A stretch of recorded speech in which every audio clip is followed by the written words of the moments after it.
3 to 4 years ago, I was 24, am female, recently single and living happily alone. I left work around 3 a.m., the joys of the service industry, and had just given a ride home to a coworker who closed with me. It wasn't a bad part of town per se, but not the greatest. Whatever, time to head home and get some sleep myself. Patiently waiting at a red light, streets are void of cars and people. It's 3 a.m. when I notice a man and a woman stumbling down the sidewalk to my right. The man knocks on my car window and I flinch. My car doesn't have electronic anything, and my window was already down an inch. But maybe they needed help or something. Why else would they be staggering around at 3 a.m.? That's when I heard, "Her ankle is broken, she can't walk." The lady is kind of swaying just out of my view, moaning either in pain or inebriation. I frown. "I can call someone if you like. Or there's a gas station over there. Maybe you could..." The guy opens my front passenger door. My coworker hadn't locked it, and the woman staggers into my car. It happened so fast, I was stunned. Even more so when the guy squeezed in beside her, 2 people somehow fitting into the front seat of my Toyota Corolla. I was supremely conscious of the woman's leg pressing against my purse at her feet. Inside was my phone, Kindle, and wallet, with all the hard-earned money I'd made the past 2 weeks of waiting tables, my rent, and more. They reek of alcohol and their eyes have this glaze to them. They are high as fuck. The guy tells me, "You're gonna drive us to the Kroger." "You mean the Walmart just up the street?" "Drive. Go. Drive." Okay, I stammered and complied. Were they armed? I didn't want to find out. The guy was drinking something out of a bottle in a brown paper bag like a class act. What would they do if I refused? They were clearly in an altered state. Unpredictable, dangerous. Don't escalate, don't provoke, I thought. I pressed my lips into a forced smile. I decided I would be as calm and polite as I could manage, and maybe they'd have second thoughts about murdering someone so nice, or at least feel a little bit bad about it. They tried to engage me in conversation as we drove. The woman seemed about 40, leathery skin, and quite manic. She would rattle off schizophrenic nonsense one minute and then become incredibly lucid and well-spoken on a complex topic like computer science for the next. Watching her go back and forth between the 2 states was truly surreal. She told me I didn't need to be scared, they weren't going to hurt me, just needed a ride. I nodded and smiled and continued to scream internally. The man seemed much older than she was, in his 60s, bald with wisps of white hair. Maybe her uncle or father. He would only speak up to give turn-by-turn directions, and would absolutely lose his shit at me if I so much as changed lanes unexpectedly. As the neighborhood deteriorated around us, I desperately scanned the roads for a police car on patrol. I would call attention to myself somehow. Run a red light, honk, swerve at them, anything to draw attention, and I would be saved. My passengers were becoming increasingly agitated and paranoid as we neared our destination. They could sense my fear because the woman began to play with my hair and stroke my cheek. "Hey, don't be scared. I said we were not going to hurt you. You're such a nice girl," she cooed in my ear. "You're so nice. Such a pretty girl." And the man started laughing. I see the Kroger across the street, but no, they scream at me. Turn left, into the sketchiest apartment complex ever. My heart sank. This is how it ends, I thought. They have me idle in the parking lot and the guy gets out. "I'm gonna be right back. Make sure she don't go nowhere. We got more stops after this." The woman stays with me in the car and the guy disappears into one of the units. This is obviously a drug deal. I wondered if I'm guilty of a crime now, an accessory to something. I wonder if they'd try and get me to come party with them later or some shit. Not going to happen. I knew that if they got me out of my car, it'd be the beginning of the end. Once the man leaves, the woman spreads out in the passenger seat. I think she's just making herself comfortable until her legs part suggestively. She begins to sexy slow dance in my 2008 Toyota Corolla. To my immortal. She looks over at me with her most lustful set of bedroom eyes. She bites her lip and her hands travel up her thighs. She asks me, "You like what you see? Is this really happening? Did she just proposition me? While dancing to Evanescence?" As if this night could not get more bizarre. Luckily my poker face is fucking strong and I suppress any reaction. I break into an apologetic smile. "Oh no, but thank you. I don't swing that way." I hastily switch one of my everyday rings to my wedding finger and hold it up with a regretful smile. I'm married, you see, and my husband is expecting me home soon. Her seductive demeanor drops like a curtain, her face twisting with fury and indignation. What do you think I am? Think I'm some hooker? It wasn't like that. I didn't mean it like that. Oh, no. I didn't think that at all. I'm sorry. I'm just very tired because I worked all day. It's late. She stares at me hard, eyes wide and struggling to focus, till her face breaks into another wide manic smile. She slumps back into the chair, seemingly satisfied with my answer, and we share an uncomfortable silence. I had to do something. No way was I going to see how this night played out with me and the two of them. My eyes dart to the unit the man went into, and I lean over to the woman. I face a mask of concern. Hey, he's been gone a long time. Do you think you should check on him? Make sure he's okay? Her eyes narrow suspiciously, and she gives me a weary smile. You won't just drive away, right? I summoned every ounce of angelic calm and poured it into my voice. Of course not. You promise? Yes, I smiled warmly. I promise. Dying a little bit more inside. Imagine my surprise when it actually worked. I watched her get out of the car and close the door. I fucking book it immediately. Rubber screeching, heart pounding. It's dark, so I don't bother looking back. I try to leave the complex, but there's only one exit. The way we came in, which is right where I dropped them off. I pull into a random parking spot several buildings away and turn off my car, ducking into the seat and calling. Well, should have called the police then and there, but I didn't feel like I was out of the woods yet. But I was safe-ish, and I called a friend, and I broke down into tears explaining everything over the phone. Once the adrenaline wore off, I started my car back up. No sign of anyone watching the gate or looking for me. I make my getaway and drive home safely about 30 minutes later. Called the police then, and an officer was sent over to take my statement. I didn't expect anything to come of it, but wanted the event on record in case there was retaliation. They knew where I worked because of my uniform, which also had my name prominently displayed, as well as what car I drove, obviously. The officer asked where I ended up taking them, and from my vague description, he instantly knew the location. High crime area, a lot of drug-related incidents. Great. I still drive that 2008 Corolla. My next car will have electric locks.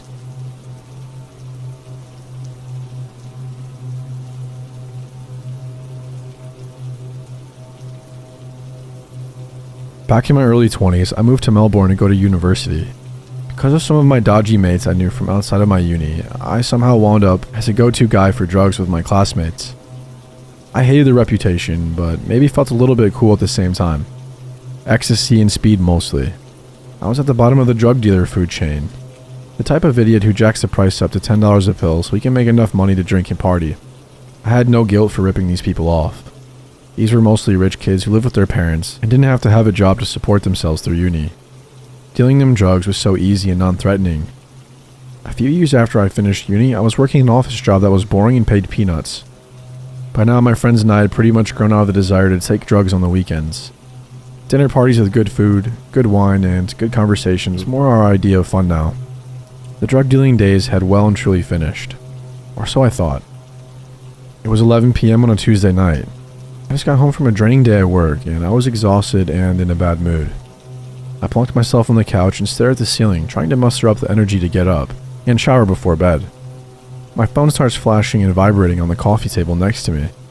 I looked at the caller ID, and it was T-Bone, the nickname I had for a guy who I met at a festival years ago, and ended up spending a bit of time with him here and there. He was a huge, friendly, weed-smoking, acid-tripping hipster with an impressive beard. I hadn't spoken to this guy in well over a year, so when I saw his caller ID on my phone, I immediately thought, he needs drugs. I answered, and we exchanged some pleasantries. And then I could hear the tone in his voice change to that awkward, "Hey, could I ask you a favor?" type of tone. He wanted drugs, and lots of them. $2,000 worth, to be precise. When I asked him specifically what he wanted, he just said as many ecstasy pills and bags of speed that he can get. He laughed. This was way outside my comfort zone, even when I was dealing back in uni. 10 pills was usually the maximum I would offload at any one time. It was late, I was tired, but I was also broke and figured that I could clear an easy $500 after purchasing from one of my guys I used to buy from. Something which T-Bone didn't need to know. I told him that I would call him back and see what I can do. To my surprise, the first person I called was Stover, and he was able to help me out. And he was only a 5-minute drive from me. We discussed the terms and conditions, which seemed reasonable. 60 E's and 3 grams of speed for $1,500. I called T-Bone, and he was happy to part with $2K for this amount. I met Stover out front of his luxurious apartment building. We had a quick chat, and he joked about wanting to meet the guy I'm selling to. We shook hands, and I was on my way to T-Bone. I asked him where he wanted to meet, and he told me where he was. I Google mapped the address. It was a 45-minute drive from me. Had I known he was this far away, I wouldn't have agreed to sell him anything, but I couldn't back out now. The address he gave me was in what is probably the worst neighborhood in Australia, known for its violent crimes, murder, and of course drug dealing. For anyone reading this living outside of Australia, they certainly don't show this shithole in the tourist brochures. I started the journey. I now had plenty of time to think about how stupid I am. I had a ridiculously illegal amount of drugs on me, driving out to one of the roughest neighborhoods in the country. After ages of sitting on the freeway, I took the exit and was approaching my destination. At this point, I was so tired that I was in almost a dreamlike state. Every set of lights I pulled up to, people in cars next to me would give me greasy looks, trying to act hard and start a confrontation. I pulled into the street where the house was. Your destination is on your left, my phone told me. The street was so dark because the street lights were out and there was cloud cover, so no moon. I couldn't see shit. The houses on this street looked dilapidated and abandoned. This didn't feel right. The house that T-Bone said he was at had boarded up front windows with shifty graffiti tags on them, and there wasn't any lights on. So I called him. No answer. For fuck's sake, I redialed and thought it was about to ring out when he picked up. Hey, T-Bone, I'm out front. Ah, cool. Come on in, he said. No, come out to the car, I replied. Hang on a second, he said and hung up. I was thinking, shit, I hardly know this guy. He had been in a few parties I went to. We hung out, but I don't know anything about him. I saw him emerge from the side of the house, pushing through bushes that blocked the pathway. I was the only car parked on the street. He saw me and gestured for me to come on over. I had no idea who he was with, so I thought it was time to get into character. I took my jacket off, so I was only wearing a white tee, and put my filthy black trucker cap on that I kept in the glove box. I was hoping this would help me to look a bit more don't fuck with me. My friends often joke about how I look tougher than I am. I have some football and kickboxing-induced facial scars, combined with a pretty large physique from smashing weights for years. I was big enough and scary-looking enough to be intimidating. But truth be known, I'm really a fucking marshmallow who avoids confrontations. I shook hands with T-Bone in the front yard of this place. I felt at ease when he gave me a happy greeting and thanked me for coming out this way. He told me to follow him, and we went through the bushes around to the back of this place. I could hear music. It sounds like they were pumping dubstep through shitty distorting speakers. I could hear a few people's voices. I could smell cigarette smoke. T-Bone ripped the back door open, and the smell and sound hit me harder. I've been to some nasty house parties, but this was horrific. There were 3 of them in the kitchen. There was a flashlight attached by string to the 12-foot ceiling, swinging back and forward, slowly, pendulum style. This was the only lighting. The swinging light made it difficult to see the people in the kitchen, but with each sway, I would catch a glimpse of their faces. They were absolute toothless junkies, all shirtless, skinny with bad tattoos. We entered the kitchen, and one of them closed the door behind us and stood in front of it, arms folded as if he was guarding it. One of them came forward and told me his name was Jay. Not like he was introducing himself, it was more of a statement. His face was full-blown meth fucked. He sized me up and then looked at T-Bone and said, "I thought you fucking said he was a pussy." T-Bone looked at him in total shock. As Jay turned to T-Bone, the flashlight swung past and I noticed he was holding a big screwdriver behind his back. Now I realized what was happening and felt like an idiot. I walked into an ambush. Jay turned back to me. He was about 6 feet away from me. He showed me the screwdriver and said, "What have you got for me?" With a big smile, missing a bunch of front teeth. The fact I was so tired and pissed off kind of worked for me, because I didn't show I was shitting myself. I squared up to him and said, in a no-nonsense tone, "Give me the cash and I'll show you." To which Jay replied, "Nah, cunt. Didn't T-Bone tell ya? These were on tick, mate." On tick, meaning I'll pay you later, or never in this case. I looked at T-Bone, who looked back at me and shook his head and mouthed, "I'm sorry." Jay looked at me with such hatred. It looked as though he was in pain. "Give us the fucking gear, cunt." If it wasn't so dark in this shithole, he could have easily seen my overinflated pocket, where the drugs were stashed in an envelope. I looked at the guy in front of the door, and as soon as our eyes met, he put his arm over the door handle, confirming that he wasn't going to let me leave. We all stood there trading glances. The swinging light made everyone's shadows look like they were moving. Jay didn't like this. T-Bone broke the silence and said, "Jay, chill the fuck out, I'll get the money." And he left the kitchen. Thought he was going to bail on me. Who has an extra $2,000 just lying around? Jay slowly came towards me, pointing the screwdriver at me. He said in a raspy, matter-of-fact tone, "I'll fucking kill ya. I'll do the time. Try me." "That's cute," I replied. Then the painful anger came back into his face. I've never seen anything like it. I slowly put my feet into a fight stance to prepare myself for what was about to happen. T-Bone walked back and said, "Here's the cash," which briefly diffused the situation. I did a quick count. It was $1,700. Close enough. I threw the envelope of gear to Jay, and the door guard moved, and I got the fuck out. T-Bone followed me, and he tried to give me an apology. "Mate, I had no idea that was going to happen. I'm so sorry." I just said, "You owe me $300," and drove away. I never got the extra $300, and I never dealt drugs again. I also thankfully never met Jay again.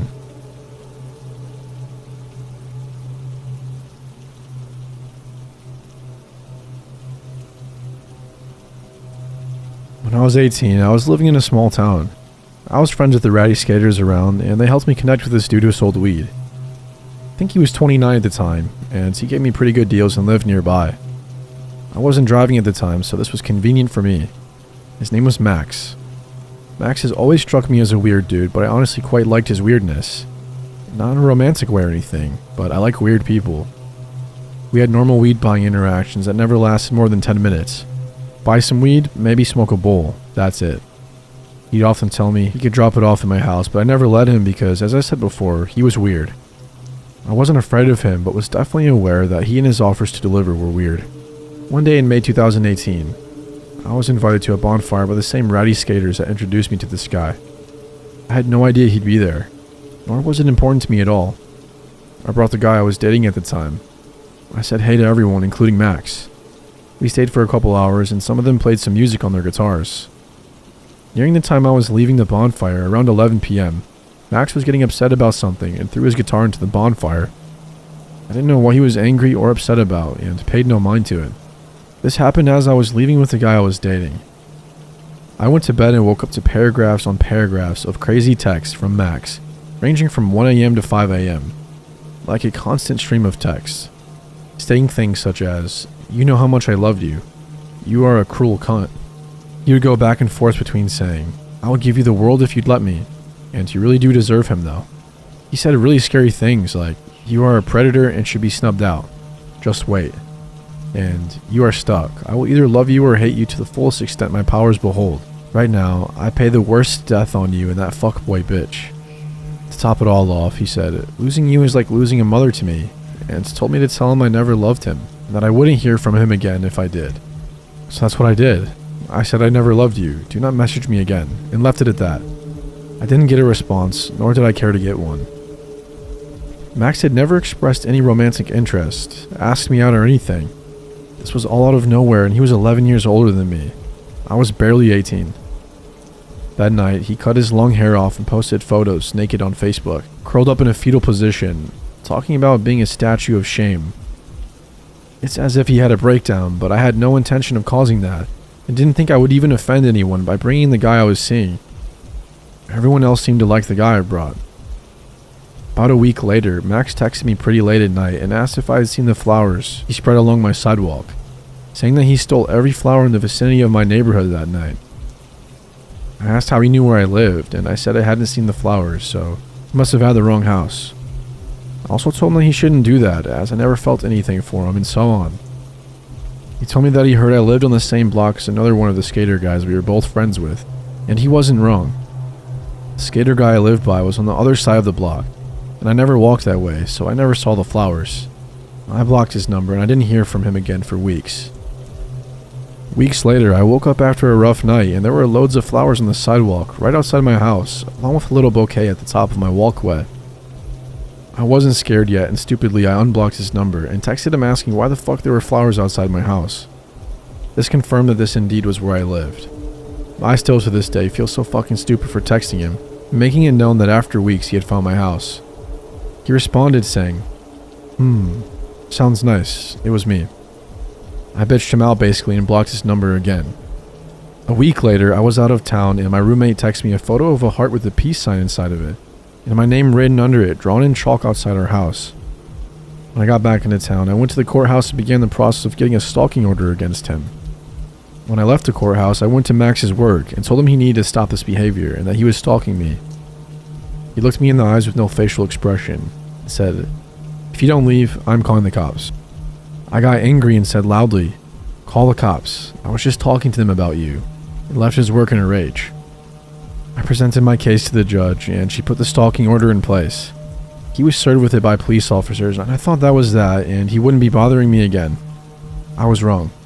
After the stalking order was served, he made several other chalk messages on my sidewalk, left random gifts for me like chalk, and beheaded my little pony heads on beer bottles. I always brought these things to the police station, but they said I needed to catch him doing it, take a photo or get a security camera. So I got a security camera and really hoped I would catch him. Turned out my camera was stupid and I couldn't just watch the videos it took, but I had to skip through every second by hand. It was an impossible task. I was terrified of leaving my house at night at this point. I never had my curtains open anymore, and I was so frustrated that my livelihood was being taken away from me. Ultimately, I unblocked his number in hopes that he would text me directly, violating the stalking order, and after a few days, it worked. He sent me a weird text saying something like, "Forgive me. We are charming. This is harming. Let us try again." By now it's September 2018, and he finally goes to jail. He's facing up to a year in jail and has to stay there until our court date. I finally start calming down. I'm able to go outside at night, even if it's just to get in my car. I let myself have my curtains open sometimes. I'm starting to feel alive again. Right when I start feeling secure in my small town life again, someone posted bail and he was released after only 3 months in jail, and I went back to living in fear. We still had court dates coming up, and I was optimistic that he would serve more time for ruining my life for so long. His lawyer kept pushing the court date back to gather evidence, and after about 6 months of pushing it back, the state decided he wouldn't do anything more and closed the case basically. I had moved out of town 3+ hours away at this point, so he didn't actually have an option to continue this behavior. Living in this new place, I feel safe. I can walk at night and don't have to have my curtains closed all the time. It's been over a year since they decided to close the case. About a month ago, he began responding to my friends' Instagram stories, friends that live here in this new town, telling them how fond he is of me, etc. I've always had him blocked, but my Instagram isn't private, so he must have found them that way. I have since changed my account to private, and he hasn't messaged any more friends of mine. I refuse to be fearful now, the way I was then. He'll never find out where I live or where I work now. However, my life is forever changed after this experience. I will always be more aware of people and their weird energy. I'll always close my curtains early in the evening and make sure all the windows and doors are locked. I will always live a little bit in fear. Maybe not of him, but of it happening again. He ruined my life for a year, and I truly wish he had gotten that time in jail. He deserves it.